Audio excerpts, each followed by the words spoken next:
আজকে আমরা চলে আসছি কালাই রুটি খাওয়ার জন্য। ঢাকা শহরে কালাই রুটিটা খুব ইউনিক একটা আইটেম। এটা রাজশাহীর খুব প্রসিদ্ধ একটা খাবার, কালাই রুটি আর বেগুনের ভর্তা। কিন্তু আসলে ঢাকা শহরে এই মুহূর্তে কালাই রুটি পাওয়া যাচ্ছে। এই যে দেখুন কালাই রুটি বানানো হচ্ছে এবং এর সাথে বেগুন ভর্তা, যেটা আসলে মনে হচ্ছে অনেক টেস্ট হবে। আর খাওয়ার পরে বোঝা যাবে আসলে কতটা টেস্ট। আর কালাই রুটিটা আসলে যে ঢাকা শহরে পাওয়া যাবে খুবই সামান্য প্রাইসে, আমি এটা খুবই অবাক হয়েছি। মাত্র এক পিস কালাই রুটি 30 টাকা। চিতই পিঠা বানাচ্ছে। চিতই পিঠাটা খুবই সাধারণ, ঢাকা শহরে অলিতে গলিতে সব জায়গায় পাওয়া যায়। আপনারা যদি কালাই রুটি খেতে চান অবশ্যই আগারগাঁও ইসলামী ফাউন্ডেশনের সামনে চলে আসবেন।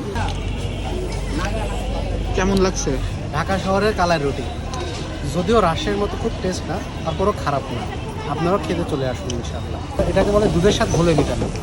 আপনারা দুধের স্বাদ ঘোলে মেটাতে চান, কালাই রুটি খেতে চলে আসুন আগারগাঁওতে।